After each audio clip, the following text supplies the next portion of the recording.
Today we will be discussing Chapter 21, Burning Out and Overtraining. As some of you may have had first-hand experience with this concept, overtraining and burning out have become significant problems in the world of sport and physical activity. Today we have Megan, Katie, and Sam from the University of Richmond Lacrosse team. As Division I athletics, periodized training is exposing athletes to high volume and high intensity training loads that are followed by a lower training load. So do you guys think this concept is important while training? Do you train harder on some days and lighter on other days? Yeah, I totally agree with that statement. I'd say like the day before a game is going to be totally different than how we run our run test and stuff like that. So the day before a game we'll have scout, which is like watching the videos as everyone knows, like of players, and then we'll just have a walkthrough. Okay, so yeah, easy. Just to rest your legs when it gets closer to the game. Yeah, that makes sense. Okay. Overtraining refers to a short cycle of training during which athletes expose themselves to loads that are near maximal capacity. So how do you tell when you're getting pushed too far? Can you tell if a teammate is kind of getting burned out? Mm-hmm. So on those days that we have used maximum capacity, like for example, yesterday was Terrible Tuesday, so we ran 12 120s. Wow.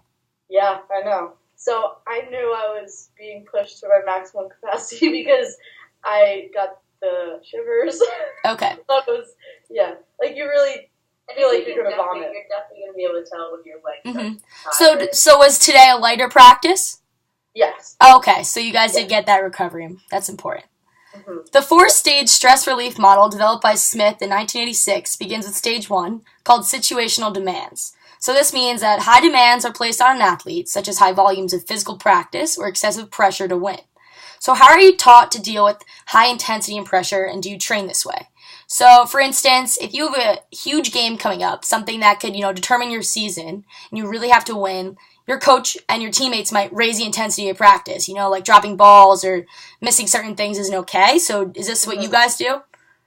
Yeah, we're taught to control the controllables, and that comes with, if we're faced with a high-pressure defense, then obviously we're going to put it, use our full force, full pressure attack. Right. And, we have this thing called Scout where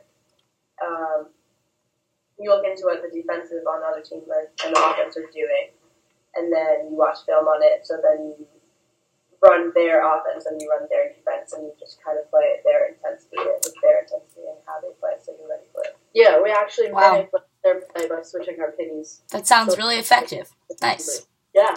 So the second stage of this model is called cognitive appraisal, and it involves individuals interpreting situations differently.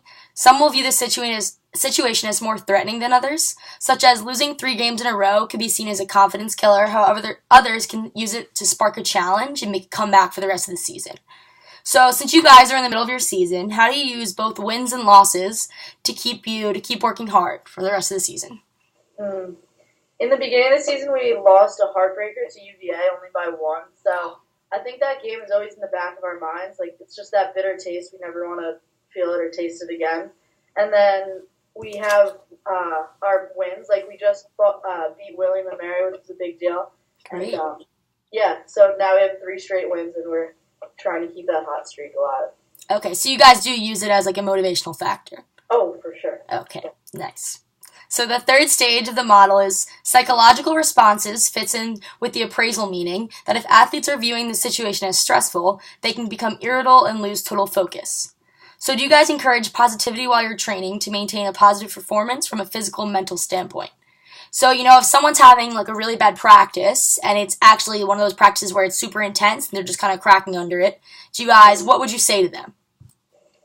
I think our team, I've never been on a team that has such high energy, and I think that really helps me when I feel low during a practice. But mostly, you see it when your teammate is feeling down, or you can tell they're going slower in sprints than usual. So right, really you'll get them next time. The next sprint's yours. You're really encouraging, and I think that really helps. I think during warm-ups we have this thing where you always have to be cheering for saying someone's name, so that definitely amps up the energy and helps us get to practice. Yes, definitely. Energy is definitely a huge factor. So, we just said that one, sorry. The entrapment theory suggests that athletes feel trapped in their sport.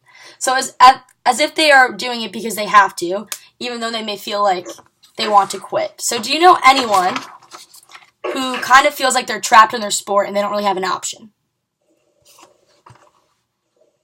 Yeah, we had a teammate on our team in the beginning of the year. She, like, you can tell that she was feeling low, like she was dropping passes during practices, and she wasn't, like, going full force. And okay.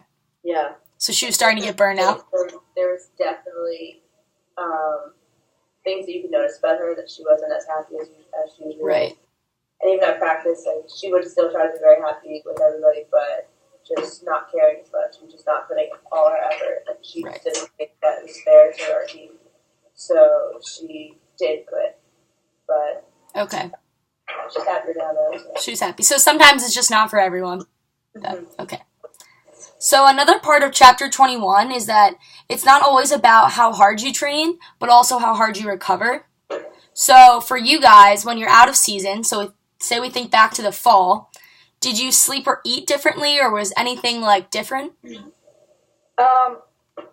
Being in season now, like, compared to the fall, like you said, I think I sleep a lot more because I'm a lot more aware of how that affects me. Like, so I'm a goalie, so my reaction time is obviously increased, like, greatly when I have a lot of sleep and when I'm hydrated. So okay. That's how I would go about things. Okay, and is your coaches, are they more strict on what you eat now, or do they just not really pay attention to that? They're strict about us, like, making sure we hydrate all the time. They give us Motive Pure, which is, like, we put it in our waters. Okay, so definitely staying hydrated is something big one. Okay. Mm-hmm. So another one we're also talking about is having relaxation and breathing techniques. So for you guys, definitely big games, end of the season coming up, you're going to have tournament time, all that kind of stuff. How do you get, like, relaxed? So, I know coaches talk about being in the zone, but you also want to be in the zone and not freaking out so you forget to do something. So is there anything that's, like, your go-to to relax you on the field or off the field? Mm-hmm. For me, we write things on our hands or, like, okay.